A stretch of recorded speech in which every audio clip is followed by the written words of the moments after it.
Ada orang yang gak percaya sama kesurupan, tapi saat dia ngelihat hal kayak gitu, dia langsung pingsan.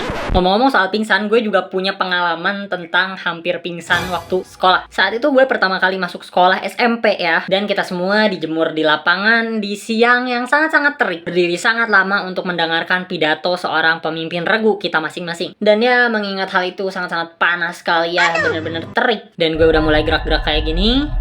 Dan mata gue itu langsung kinclong sama bintik-bintik yang bercahaya, tau gak sih? Iya beneran kayak berbintang-bintang gitu loh. Dan ya sebenarnya gue mau tepak, tapi gue cepet-cepet bilang ya ke yang di belakang, gue udah pusing banget anjir, gak kuat cok. Dan untungnya teman gue itu baik ya dan ngasih tahu ke penjaga. Dan gue langsung digondol ke UKS. Dan para PMR-nya untung baik banget menghadapi gue yang bakalan tepar ini. Bikinin teh anjir, manis banget sih. Dan gue langsung lihat ke jendela, semoga kalian gak ada yang ngeliat bintang ataupun langsung tepar kayak gue anjir. Beberapa jam kemudian gue tunggu ya, kok gak ada yang nyuruh gue keluar anjir. Beberapa orang lain yang ada di UKS itu udah pada mulai keluar anjir, kok gue nggak dipanggil sih buat keluar? Gue pengen pulang anjir, semuanya udah pada bubar itu. Tapi kok gue nggak disuruh pulang gitu ya, atau misalkan balik lagi ke kelas gitu kan? Sampai gue memutuskan untuk udah anjir, gue udah muak cok. Gue bangun dan gue langsung pakai sepatu dan ngelihat orang-orang udah pada pulang anjir, udah pada jalan kaki, mereka ngapain cok. Terus gue ditinggal sendirian gitu di UKS. Nah hasil gue ceritain kan ya ke mereka gitu, anjir ternyata gue yang dungu cok. UKS itu nggak kayak gitu anjir. Ya kalau lu udah sehat ya udah langsung keluar anjir, gak akan ada yang manggil lo. Atau enggak kalau misalkan lo udah ngerasa nggak kuat banget bisa pulang. Ngapain berjam-jam kayak gue diem di UKS anjir, nungguin dipanggil sama seseorang disuruh pulang?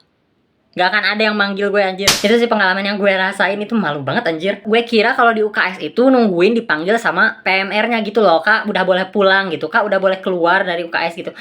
Ternyata ya sesehatnya kita aja jir. Dan ya alhamdulillah gue sehat terus selama di sekolah dan gue gak mau lagi ke UKS itu karena gue malu banget jir. Gue berjam-jam di UKS loh sendirian ngeliatin yang lain pada kemana cok.